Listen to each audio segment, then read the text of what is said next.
Hello, and welcome to my Magicka Nightblade build, PvP build for Markarth. Magicka Nightblade is my main primary class. It is also, in my opinion, probably the hardest class to pull off in this game.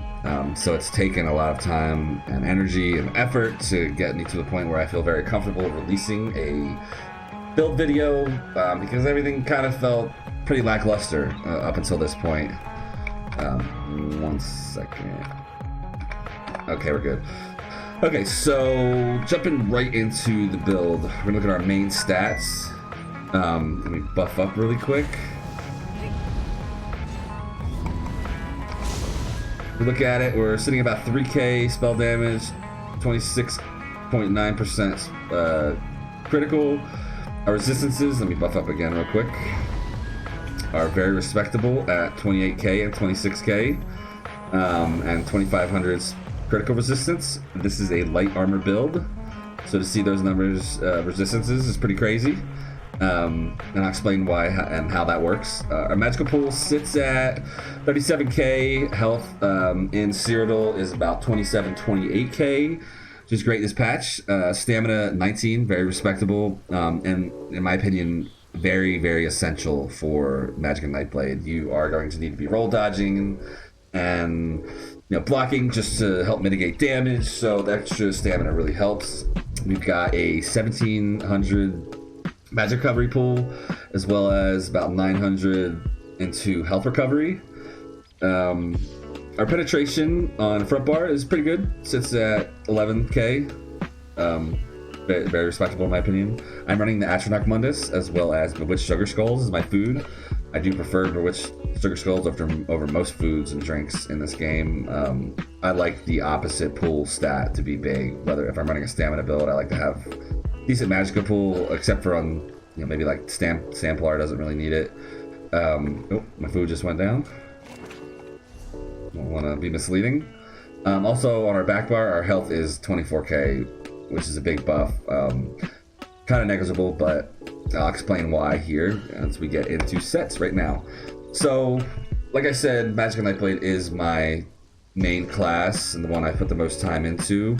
And my first set I actually found by accident. I had used it before, but wasn't really happy with it, and I didn't want to farm another set, and I put this on just to see, and I was just blown away with how well this works, especially in the current the way things work with builds right now. It's great to have backbar sets, and this backbar set is Armor Master. So what Armor Master does is gives you health, gives you 2 slots of armor, but the big thing is it says while you have an armor ability slotted, your max health is increased by 5%. When you use an armor ability, your physical and spell resistance is increased by 599.40, basically 6,000 resistances. And the cool thing about that is you activate on the back bar, but it applies to both bars. So it's a great back bar set. That's why this is also why I have 24,000 health on the back bar, and only 22,000 on the front bar, because the extra 5%. Okay, and so what an armor ability is if you go to your armor tree, it would be Harness Magicka, or it would be Shuffle, or it would be your Unstoppable. In this case, we're running light, so we're running Harness Magicka. This is very different from a lot of Magicka Nightblade builds in that I do not believe in relying on Cloak or Shade. Shade can be used, I'm not totally against that, but I think Cloak is an ability that is overused and over-relied on, and it's not very reliable, so why use it, is kind of my theory. I also don't really like the idea of stacking shields. I've run those kind of builds, similar like how Max Storks use them. I use my Harnessed Magicka to buff my resistances. And we get great resistances in a light armor build. So that's my backbar set. I prefer powered. Magicka Nightblade is so good at healing, and if you just buff it by another 9%, like why not? We're relying on our resistances, but we're relying on stacking heals over times mostly.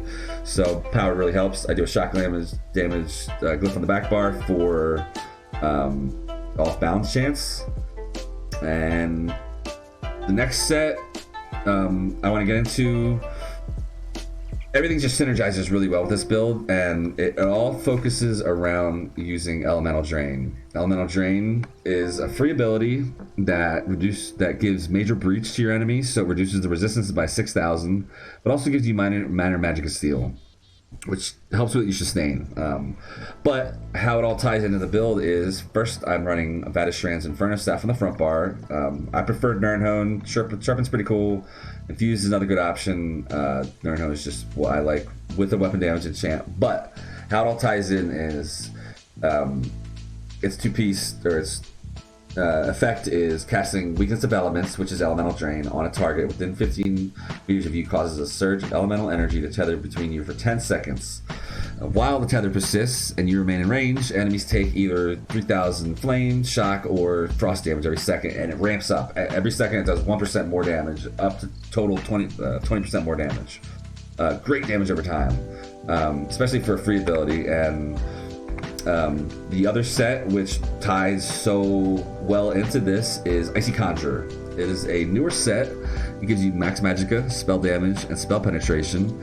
But the kicker is applying a minor debuff to your enemy summons a non-reflectable Ice Wraith that will charge your enemy, dealing 28,000 frost damage over 10 seconds. Huge damage over time. Now, why does this work so well? Because it thrives on a minor debuff. Well, what does Elemental Drain do? It gives you minor Magicka Steal. So Elemental Drain procs Icy Conjure. Elemental Drain also procs Vateshran. I'm going to show you real quick.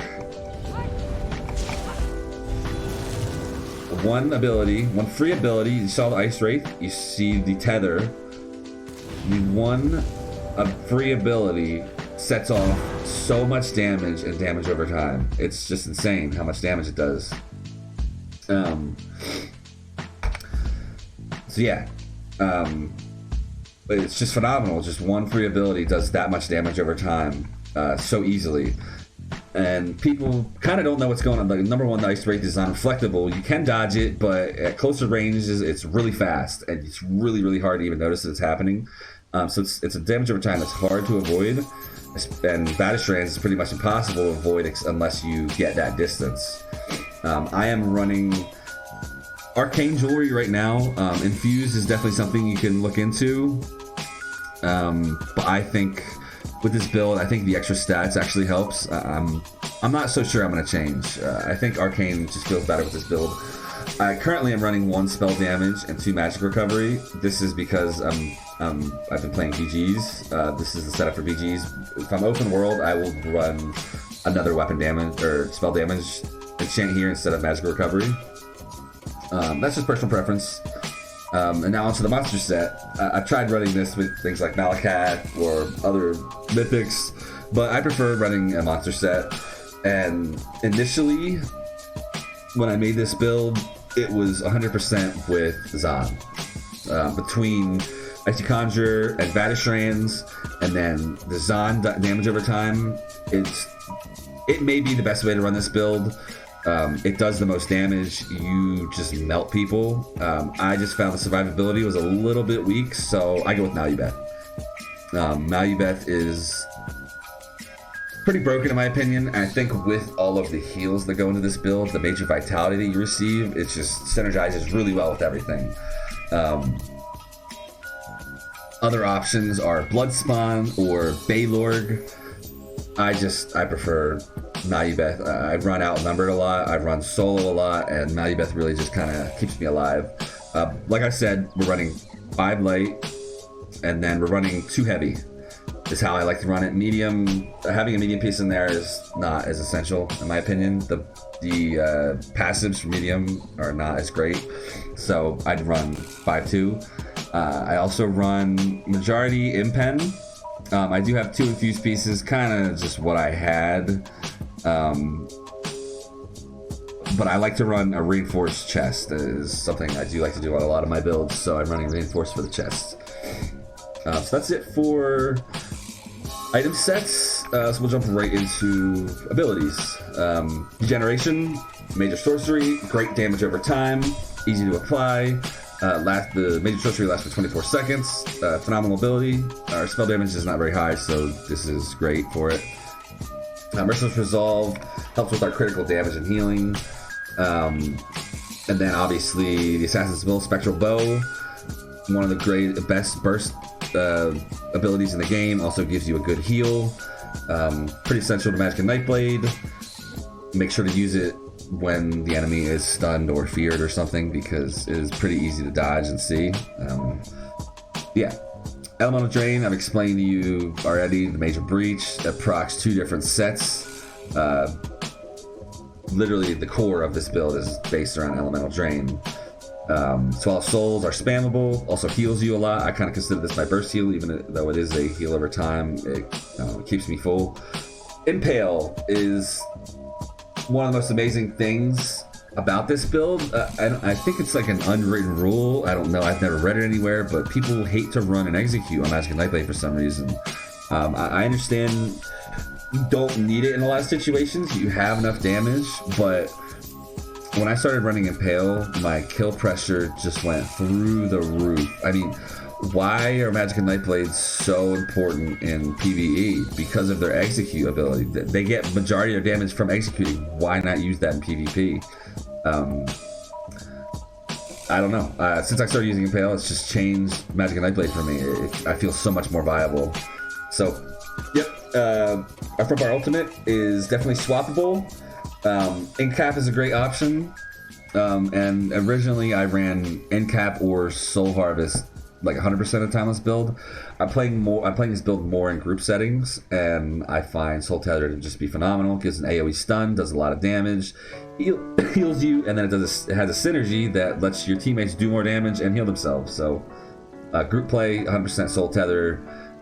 Solo Endcap is probably the better option, helps you with the stun. Soul Harvest is also great for the Minor Defile, but I'm kind of sticking with Soul Tether for now. Back bars are buff bar and utility. Lots of heals. Like, it's all based around heals. Refreshing Path. I don't know how to run a Magicka Nightblade without Refreshing Path. Between the Major Expedition, the massive amount of healing it does for you and your group, I just think it's an amazing ability. On top of that, we absolutely need the Shadow Barrier passive, which says casting a shadow ability grants you Major Resolve for 6 seconds. Normal, we want Major Resolve on all of our builds. It's a little bit harder to get in Nightblade, unless you're running Cloak, which I'm not. So this is our main source of actually getting Major Resolve. It's through Refreshing Path, so I spam it a lot. It's a big ability. Plus it gives you Major Expedition, and it heals everyone in the area. It's just a phenomenal ability. I don't know how people live without it on Magicka Nightblade. Siphoning attacks, Magicka Sustain. In my opinion, Magicka Nightblade is the class that it is the most fluid class to light attack weave. It just feels like it's part of the class. So Siphoning attack is amazing. It gives you Magicka back. It gives you tons of health. You'd be surprised how much health you actually get returned from Siphoning attacks. And it just goes well with Magicka Nightblade. Mass Hysteria is our very reliable fear stun. So yeah. It's part of my main combo. I think it's very essential to the build. Rapid Regen is definitely a swappable spot. I just prefer Rapid Regen. I think the next best thing would be Dark Cloak. Not Shade. Dark Cloak, the healing morph. Problem with Dark Cloak is it costs a lot. It costs 3,600 Magicka. Rapid Regeneration costs 2,400. Heals for more over a short duration though. But it's a bigger tick of healing, and it also heals your teammates. So I think Rapid Regen is the best thing to put here. Your other option would be to do like Healing Ward, but again, it costs so much, and I just feel Rapid Regen is the better option. Harness Magicka is there. It is a shield. I do not believe in shield stacking with Magicka Nightblade. I use it for the Armor Master proc. That's why it's there. And also, when you're taking a lot of pressure, I do tend to spam Harness Magicka, and it does definitely help. As long as you have your other heals up, you'll find your way back to full health really quickly. And our backbar ultimate is definitely swappable. I prefer Life Giver, great group utility. Between your normal heals and Harness Magicka and Life Giver, it's really hard to kill you if you have all three of those going at the same time. The other option would be to run Sigil Order Alt Temporal Guard, gives you some minor protection as well as having oh shit button to get out of any kind of fight. So real quickly, buff up. I'm gonna show you my basic combo. So we give Degeneration and we go into Elemental Drain, hitting our light attacks. We want to get Spectral Bow up, we fear them, hit Spectral Bow into Impale. It's pretty much my combo. Obviously, if they're not low by the time I hit my fear, I can go into Swallow Soul, or I can hit an ultimate and then into Impale, but that's basically it. Make sure you're buffed up, got your heals going, hit your degen, hit your Elemental Drain, your Vateshrans and Ice Wraith go off, hit it with a fear, hit it with the bow, and then into Impale. And that's our basic combo. So we've done stats, we've done item sets, we've done abilities. Move on to CP. We are primarily mitigating damage with heals, so putting 32 points in a quick recovery is pretty much essential. Very standard red tree, lady tree, 49 the Hardy and Elemental, 40 into Thick Skin. Like I said, we are taking all the damage, we are not trying to avoid it, so I put a little bit more into Thick Skinned. 66 in Ironclad, 26 in the Resistant. 40 points in Thaumaturs because we are doing a lot of damage over time abilities. Really feels like a good spot is 40. 56 at Master at Arms for our direct damage abilities like Impale and Swallow Soul. Staff Expert, like I was talking about with siphoning attacks, it feels very good to weave light attacks in with this build, so I think putting a little bit in the Staff Expert definitely helps. This page is a little bit weird. The standard is 64 into Elemental Expert. I've been testing with Elfborn and putting 66 points in Elfborn, but normally I'd put less because our crit chance isn't very high. In fact, I'm gonna drop it down, and this is probably how I would run it normally. It's something like this. Yeah, 32 points in a Blessed, 29 in Spell Erosion, 26 in Elfborn. That's probably the setup I would do.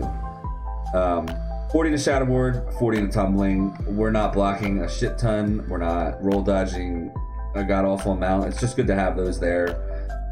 Pretty standard. I put 64 in Arcanist and 19 in the Mooncalf. And the reason for that is I don't really heavy attack a lot with the build. We've got a decent Magicka pool, so 64 helps buff that. 19 in the Mooncalf just to help with things like roll dodging and blocking. I put 72 in the Warlord, 30 in the Sprinter, and 2 in the Siphoning. Siphoning thing's kind of weird, but yeah, we're running quite a bit. Like Magicka Nightblade is a fast movement kind of class, especially running Refreshing Path. Like I'm running a lot. I'm doing a little bit of roll dodging with that. And the break free reduction is just essential nowadays. So yeah, that's my Magicka Nightblade build from Markarth. Hope you enjoy. Take care.